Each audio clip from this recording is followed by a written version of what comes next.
Boa noite a todos e a todas, companheiros, irmãos de ideal da comunidade Nova Era. Eu já trago um abraço dos nossos irmãos da família Cetrask, um centro espírita que fica aqui na comunidade do IAPI em Salvador, da qual eu sou trabalhadora.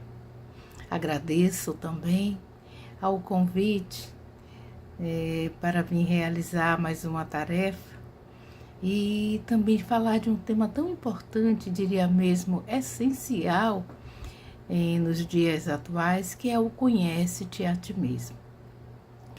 E a julgar pela data em que surgiu o Espiritismo, em 18 de abril de 1857, quando foi o lançamento do Livro dos Espíritos, muito de nós, espíritos, que estamos nessa jornada evolutiva, estamos entrando em contato com a doutrina espírita pela primeira vez. Então, nós somos, de fato, os primeiros espíritos espíritas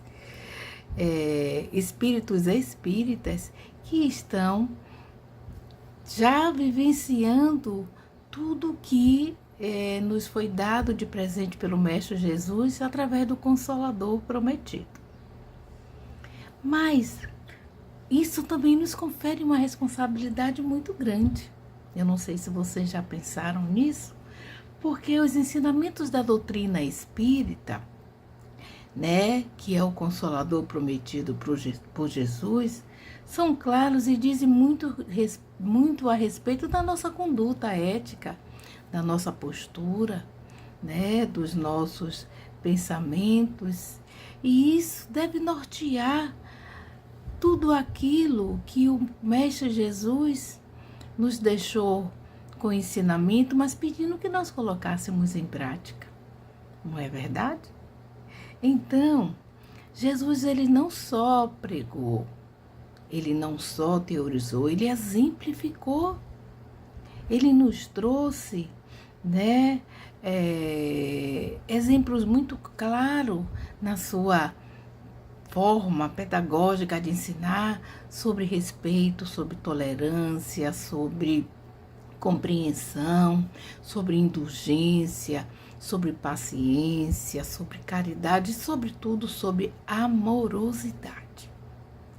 Então, nossa responsabilidade, ela é sentida não só por nós, mas ela é sentida também por aqueles que estão ao nosso redor, que inclusive, cobram da gente ou acham que nós devemos ser sempre um modelo de perfeição, porque somos espíritas. E essa é uma equação muito difícil, porque nem sempre a gente consegue perceber que a doutrina espírita, que é libertadora, cobra de nós indiretamente no sentido de trabalharmos arduamente com o propósito de melhorarmos a nós mesmos. Daí porque é tão importante conhecer a nós mesmos. Então, o processo, a necessidade, a importância de conhecer a nós mesmos, ela vem sendo transmitida aos homens através dos tempos pelos filósofos, pensadores também, e isso vem sendo passado para a gente muito antes da própria vinda do Cristo. A exemplo, da mensagem que foi colocada lá no pórtico, da entrada do pórtico do templo de Apolo, lá em Delfos, na Grécia Antiga. Isso foi 4 anos antes de Cristo. Já estava escrito lá: conhece-te a ti mesmo. É o que está na entrada do pórtico, que também é chamado de pórtico de Delfos, lá na Grécia. Então, meus amores, isso, de certa forma, vem reforçar a importância de nós trabalharmos o nosso íntimo, de nós entendermos que precisamos, muitas vezes, né? Não só olhar para o exterior, mas principalmente olhar para dentro de nós. Porque não dá para a gente conhecer a nós mesmos só visualizando o outro. O outro serve de referência, o outro é para nós um aprendizado. Mas isso só acontece quando nós trabalhamos o nosso interior. Lá em O Livro dos Espíritos, na questão 919, Kardec pergunta aos espíritos, aos espíritos de verdade, qual seria o meio mais eficaz de melhorarmos e resistirmos às solicitações do mal. E aí a gente tem uma resposta muito interessante dada pelos espíritos, que é o seguinte: um sábio da antiguidade disse: conhece-te a ti mesmo. Então, se o espírito de verdade já disse isso para Kardec, é exatamente porque essa é a fórmula de nós olharmos para dentro de nós e entendermos que não só há respostas, mas eu diria a chave para nos livrarmos de muitos sofrimentos, de recaídas, de repetições, inclusive de evitarmos que as tendências que nós trazemos conosco, o bojo das reminiscências que nós ainda carregamos de encarnações anteriores, está aí para abrir a fechadura, para abrir uma porta ou um portal para a felicidade. Dessa maneira, a gente pode entender por que a doutrina espírita, por que os palestrantes, por que os conferencistas, inclusive os escritores e os espíritos vêm trazendo essas mensagens psicografadas através de vários médios, nos trazendo esse alerta. Trabalhe o autoconhecimento, conheça você mesmo, trabalhe as suas emoções, porque esse é a maneira mais eficaz de transformarmos a nós de dentro para fora. Porque de fora para dentro é algo que é temporário, não é duradouro. Quando a gente consegue fazer essa transformação de dentro para fora, é porque ela tem raiz, é porque nós trabalhamos a nossa casa interior, trabalhando para nos conhecer, para nos modificarmos, para nos reformarmos e então alcançarmos o resultado que a gente tanto espera. E é dessa maneira que o Espiritismo reforça com veemência a relevância de nós trabalharmos o nosso autoconhecimento, de tirarmos as máscaras que muitas vezes nós usamos sem perceber. Porque às vezes é mais fácil. Serve até, algumas pessoas podem dizer que é mecanismo de defesa para não me expor, para não me colocar em situações delicadas, para não expor minhas emoções. Mas a quem de fato nós estamos enganando? Vale aí essa reflexão, a gente não precisa responder agora, mas vale refletirmos sobre isso. Então, amores, se a gente vai, se a gente transportar a essência desses ensinamentos que vêm de muito tempo dos filósofos, que os próprios espíritos nos trazem para os dias atuais, a gente deve se perguntar, será que a gente está buscando mesmo se conhecer? Será que eu estou utilizando o autoconhecimento como meta para atingir o nosso crescimento ou evolução espiritual? Porque para a gente evoluir espiritualmente, é importante que nós identifiquemos as virtudes que nós temos, as potencialidades que existem dentro de nós, objetivando aprimorá-las. Mas é muito importante também que a gente identifique os defeitos, que a gente possa assumir as nossas mazelas. E daí a gente trabalhar para eliminá-las à medida do nosso possível. Porque o autoconhecimento é um processo de libertação, pois nos permite conhecer quem realmente nós somos.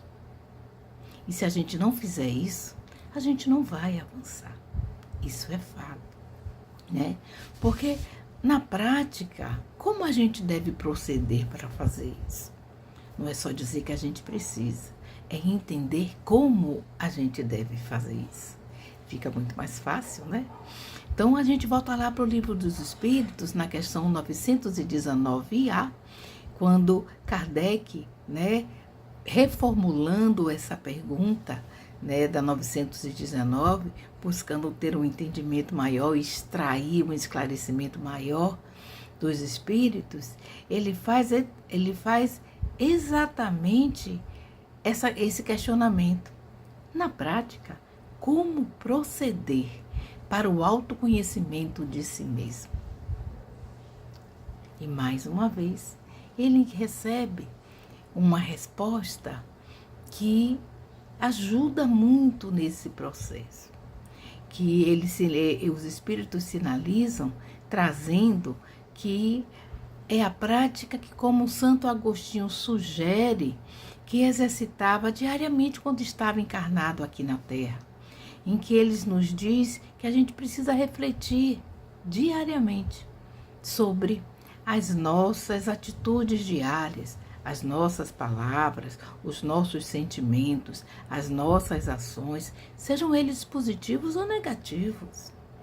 Santo Agostinho dizia que passava a limpo o dia dele e avaliava se, além de não ter feito nenhum mal, porque ele entendia que não fazer o mal já era uma obrigação no momento em que ele já se entendia que já não competia a ele realizar o mal, mas sim fazer todo o bem que podia. Ele se perguntava também no final do dia se ele deixou alguém com queixa dele. Ele analisava tudo aquilo que ele disse e fez naquele dia. E se deixou alguma pendência, se deixou de fazer o algo mais que poderia. E se acontecesse isso, ele buscava anotar para que no outro dia ele pudesse realizar isso. Buscava entender que se ele deixou alguém insatisfeito ou com alguma coisa, né, a se queixar dele, ele no outro dia ele buscaria fazer isso, inclusive pedir perdão. E se não fosse mais possível, porque a pessoa com quem ele esteve em contato no dia anterior não pudesse mais estar, né, na presença dessa pessoa, ele procurava todos os dias vigiar para que esse ato ou esse equívoco não fosse repetido com mais ninguém. Então era um homem disciplinado, determinado a vencer a ele mesmo, não era vencer o outro. E essa prática, né, que os espíritos trazem nos chama a atenção de que nós também podemos fazer isso. Não é nada complexo, não é nada que precise de alguém, de maiores ferramentas, de nada que não seja apenas o nosso processo consciencial, sincero, transparente e verdadeiro. Porque nós entendemos que enquanto seres encarnados, todos nós temos o livre-arbítrio, né? E temos, inclusive, o livre-arbítrio de tentarmos e mudarmos a quem nós somos, a nós mesmos. E muitas vezes a gente passa uma vida inteira querendo mudar o outro.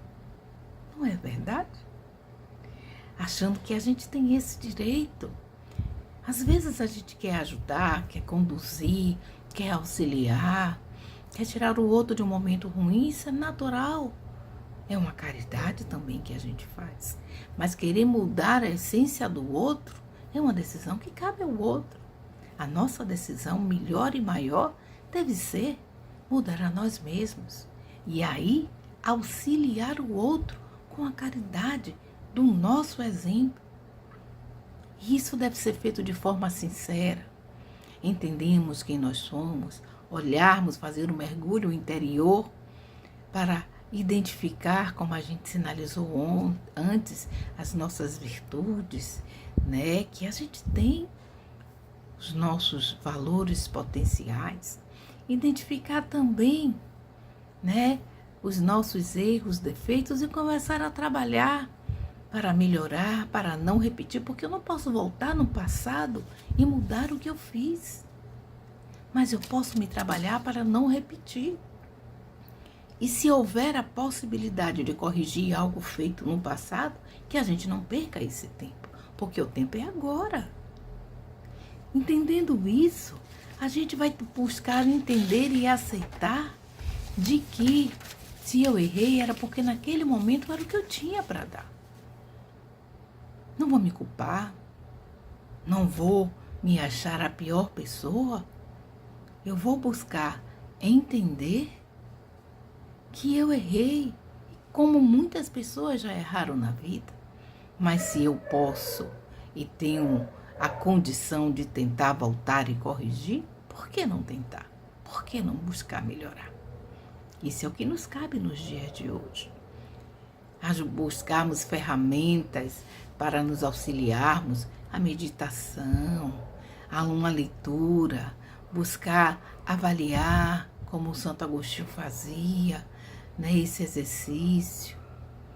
Chamar alguém que a gente tenha confiança e que a palavra para a gente seja, né, possa nos trazer críticas construtivas e perguntar o que acha, o que a gente pode melhorar. Tudo isso são possibilidades da gente identificar. E se não conseguimos fazer sozinho, que a gente faça com alguém que a gente confia, que sinta segurança, que seja leal, para que a gente possa trazer esse parâmetro para essa nova caminhada de transformação, trabalhando inclusive os nossos sentimentos, as nossas emoções, os sentimentos negativos, porque às vezes eles nos impedem de fazer essa transformação tão necessária para a nossa vida, né? E aí a gente pode fazer isso avaliando algumas coisas, a exemplo, né, de que a gente, para conhecer a nós mesmos, deveremos também entender a necessidade de entender e buscar compreender, né, os problemas que nos cercam, não só os nossos, mas os daqueles que convivem conosco também. Porque a gente pode dizer, como é que você quer que eu mude, como é que você sinaliza conhecer a nós mesmos, mas eu com a vida cheia de problemas, com pessoas que são difíceis convivências. Quem não tem alguém de difícil convivência na vida? Ou em que momento, talvez na nossa vida, não fomos nós esse ser de difícil convivência na vida de alguém? Se não foi nessa encarnação, pode ter sido em outras. Não é verdade? Afinal de contas, a gente só vem mudando de roupa ao longo do tempo, ao longo das existências, né? E isso sinaliza de que em alguns momentos a gente também pode ter sido. Então, a gente vai buscando dizer que todos nós temos problemas, é fato.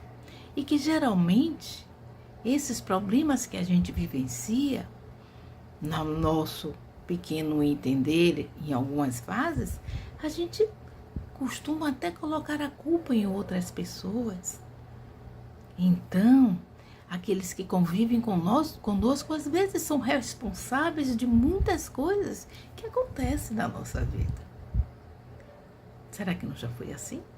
Ou será que você não conhece alguém assim também, que costuma colocar a culpa e a responsabilidade no outro? Aí vamos avaliar isso de uma forma mais detalhada. Num contexto familiar, né? O marido pode reclamar que a esposa age com ele de forma fria. A esposa vai sinalizar que o marido, tá, não dialoga com ela.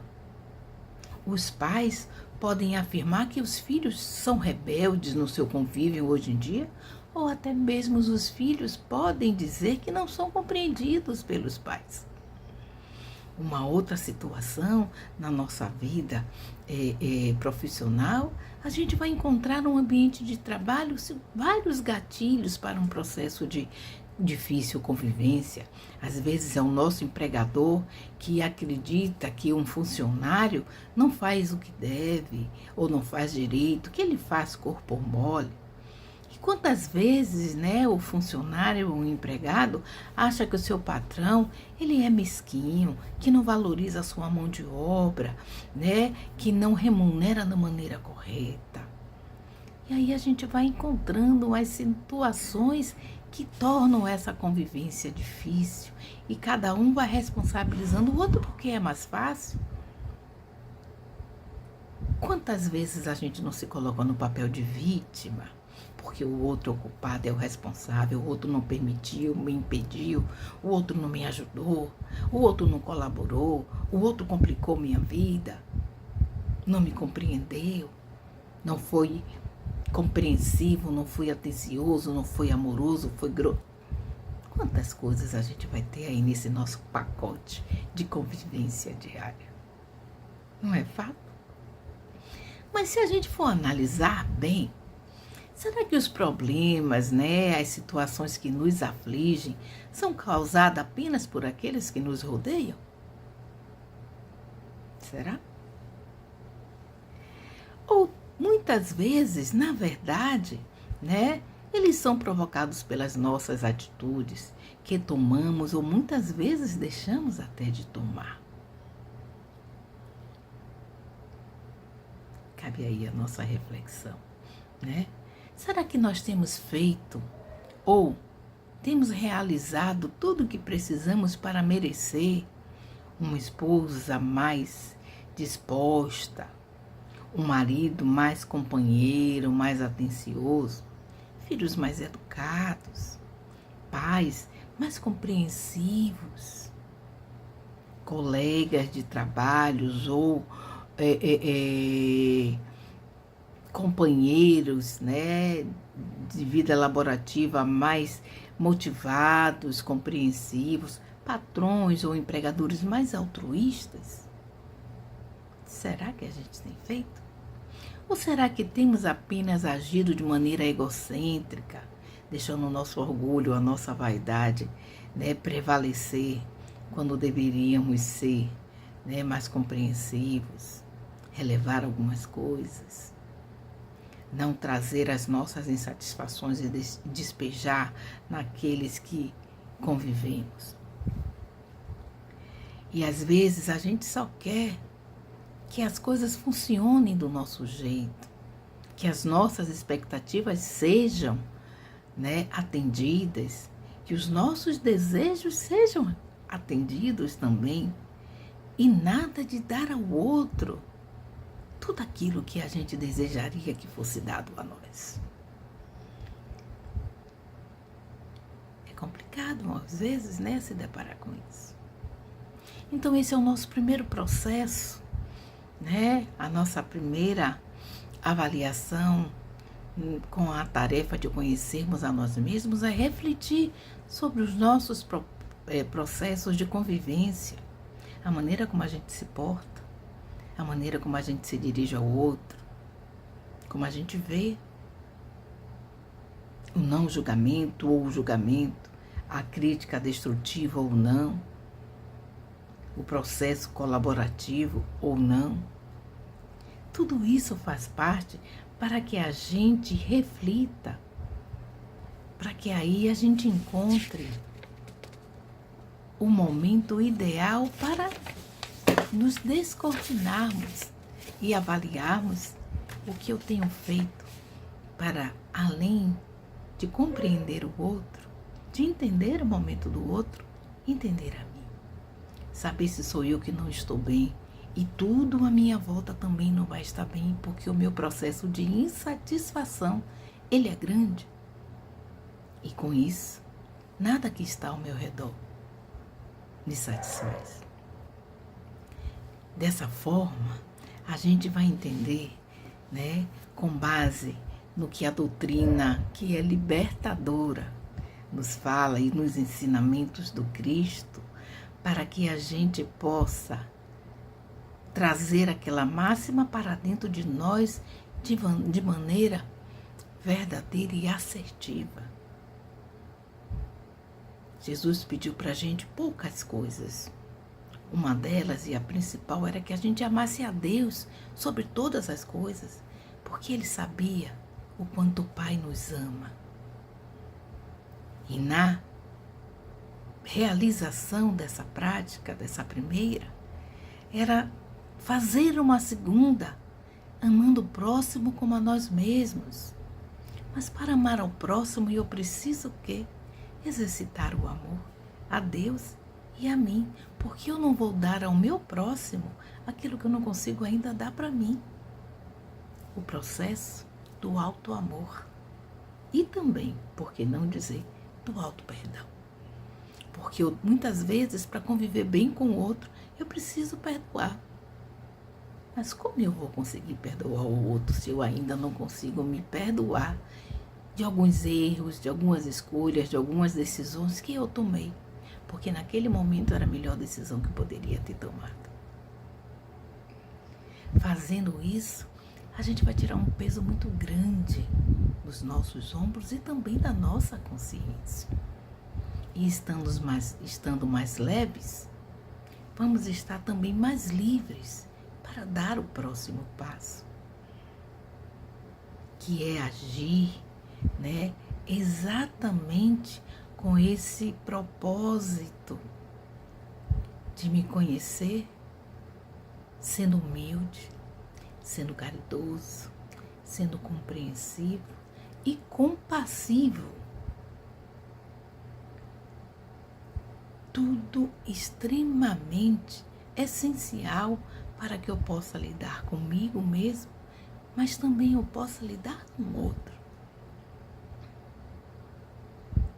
Lembra que o mestre falava muito e exemplificava nas suas atitudes a importância de ser humilde, de ser caridoso com o outro, de ser amoroso com o outro, porque só assim a gente daria ao outro o nosso melhor.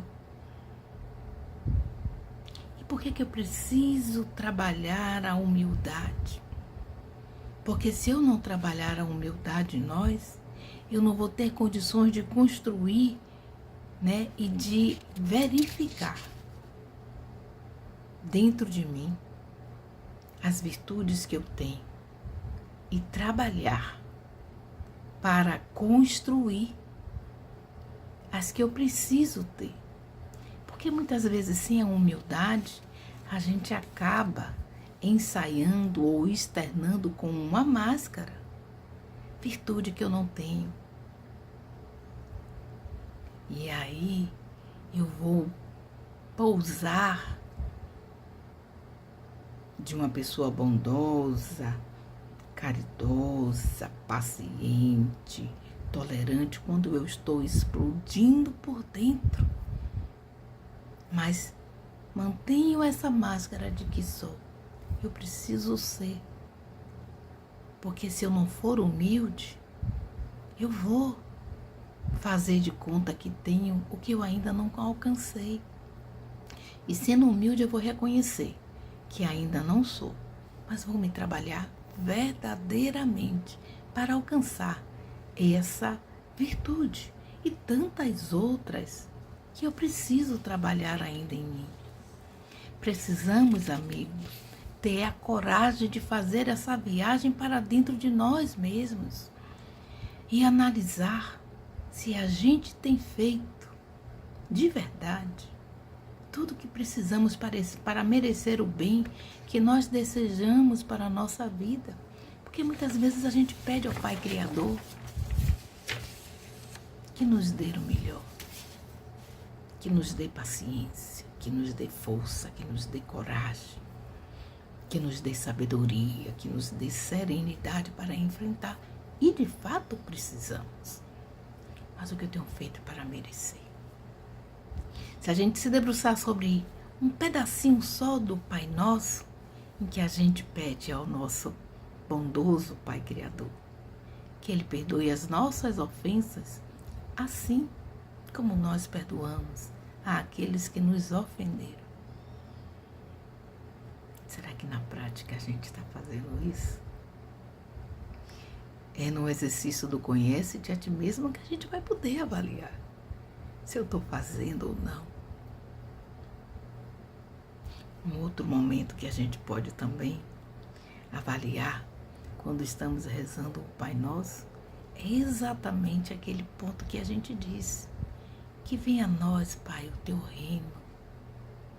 O reino de Deus é de bondade, de justiça e de amor. E a gente ainda diz a Ele que seja feita a tua vontade.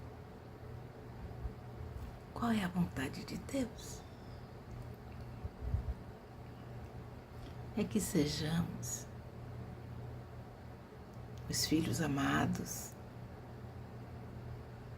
esforçados para nos melhorarmos, os filhos que muito o amam, como Ele nos ama, os filhos bondosos, caridosos, humildes, aqueles que ajudam sem esperar nada em troca, aqueles que se doam sem esperar a recompensa.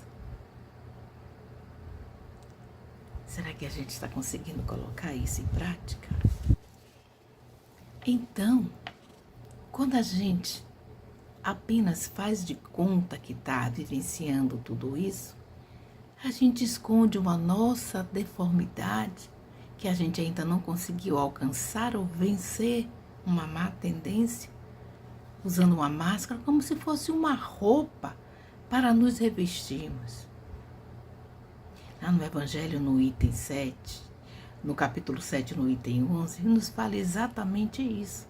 Quando nos falta a humildade, a gente utiliza uma máscara exatamente para cobrir o nosso corpo como se fosse uma roupa, escondendo essa deformidade. Vamos tirar essa máscara. Vamos ser nós mesmos. Vamos mergulhar em nós para sabermos o que a gente já conseguiu alcançar. E se não alcançou tudo, não tem problema. Vou começar a trabalhar para alcançar. O tempo é agora. Mas eu preciso fazer isso de forma tranquila, serena e verdadeira. O Mestre Jesus espera isso de nós. Termos a humildade sincera é importante, pois sem ela, como o próprio Evangelho nos diz, nós vamos tender a encobrir os nossos defeitos e vamos exaltar essas virtudes. No conhecer a ti mesmo, a gente precisa levantar, colocar à mostra os defeitos e trabalhar em transformá-los em virtudes. É o exemplo de maneira contrária. Precisamos ter humildade para compreender que, sim, em algum momento da minha vida eu errei, mas eu posso aprender com esse erro. Assim como a gente aprende muitas vezes no momento de dor, de sofrimento. E dessa maneira eu posso buscar ser melhor amanhã do que eu fui ontem ou do que eu fui hoje. Me vigiando para não repetir o erro e orando a Deus com verdade e sinceridade, pedindo a Ele que me dê forças para não repetir. E se eu repetir, que Ele não permita que eu me mantenha nesse erro, que eu levante, continue caminhando, porque um dia eu vou acertar, se eu tiver firme propósito.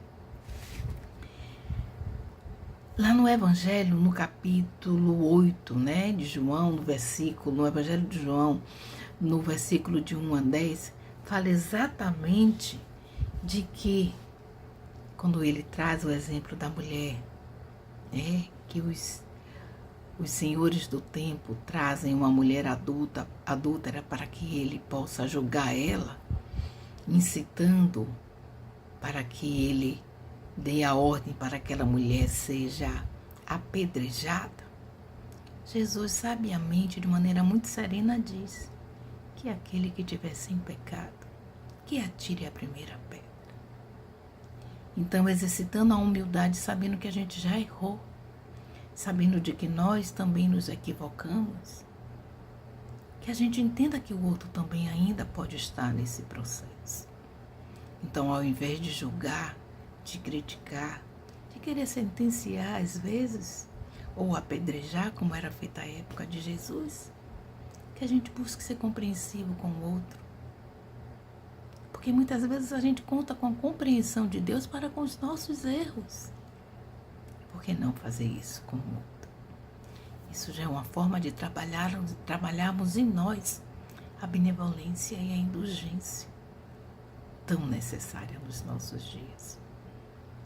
E é por falta de benevolência, de indulgência, que tantos irmãos estão a guerrear, a se odiar, a matar um ao outro, transformando a vivência e o planeta num palco de guerra, porque esqueceram de valorizar o amor e a vida e valorizam a posse, o controle, o poder, a terra, que não vão levar nada disso. Se esquece que são valores temporários, que busquemos trabalhar em nós os valores que são eternos. Porque se a gente conseguir ser humilde como precisamos, a gente vai entender e compreender que assim como nós erramos, também o próximo que convive conosco também pode errar. Ele não só pode, como ele tem essa possibilidade. E então a gente vai ver que ninguém está sem pecado, como Jesus disse, ou seja, que ninguém vai estar escape de ter uma atitude que precisa ser corrigida. E se tiver que ser, que seja com amorosidade, com discrição, com carinho, para não mergulhar nesse erro mais. E isso vai nos dar uma força muito maior para aprendermos a perdoar, não só ao outro, que está ao nosso redor e trazendo uma convivência melhor com ele, mas também perdoar a nós mesmos pelos nossos erros. E aí, permitir que a gente interrogue a nossa consciência, como fazia o homem de bem, está lá no Evangelho segundo o Espiritismo, né? Sobre todo o bem que ele faz, ou que ele deixou de fazer. Está lá no capítulo 17, no item 3, assim como fazia o nosso querido Santo Agostinho. Porque isso nos permite que a gente, né, possa avaliar de fato as nossas atitudes. Conhecer a si mesmo é refletir sobre o que de fato a gente pensa quando está só. É avaliar as nossas palavras que nós proferimos, principalmente nos momentos em que nós não estamos bem. Nos momentos que estamos nervosos, nos momentos que estamos de uma certa forma agitados. Compreender e conhecer a nós mesmos é exatamente fazer uma análise sincera do que eu penso, do que eu falo e do que eu faço. E verificar se em todos os momentos que nós tivemos a oportunidade, nós fomos verdadeiramente úteis àqueles que estão ao nosso redor. Então, se tivermos condições à noite, antes de dormir, ao colocar a nossa cabeça no travesseiro, que a gente interrogue a nossa consciência, ciente de que a nossa responsabilidade, enquanto filhos de Deus, enquanto cristãos, e também, por que não dizer, como espíritas, é avaliar se a gente fez o nosso melhor naquele dia, ciente de que as nossas responsabilidades como marido, como esposa, como pais, como filhos, como empregadores ou como empregados, se elas estão sendo cumpridas a contento. E se não foram, o que nós podemos fazer para melhorarmos no dia seguinte, ao invés de nos queixarmos e colocarmos a culpa no outro. Dessa maneira, a gente pode refletir sobre a nossa vida, compreender também quantos sofrimentos, decepções a gente poderia ter evitado se a gente tivesse agido com humildade, com compreensão, com perdão, fazendo essa autoanálise.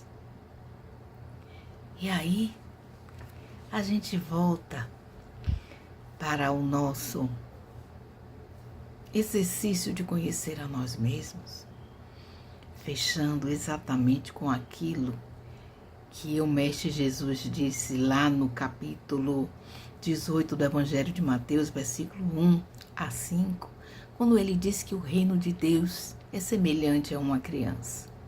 Não pelo tamanho, mas pela sinceridade, pela ingenuidade, pela humildade, pelo carinho e pela ternura de uma criança. Que a gente busque, sempre que possível, trazer para o nosso íntimo esses valores. Não de brincarmos ou de buscarmos ser, infantis, só, tolos, não. De sermos sinceros, de sermos humildes, de sermos compreensivos. Nos ajudando e ajudando o outro no processo da convivência. A gente deve avaliar nesse processo aí que Jesus toma o exemplo da criança porque ela traz a pureza no coração. Conhecer a si mesmo é ser puro na sua análise, sem julgar, sem apontar ninguém. É primeiramente entender que eu tenho primeiro a responsabilidade de transformar a mim, de burilar a mim, de conhecer a mim, para depois querer julgar ou criticar o outro. Se eu ainda não sei de fato quem eu sou, se eu ainda não tenho o total domínio ou controle das minhas emoções, como eu posso cobrar que o outro tenha? Se eu ainda não consigo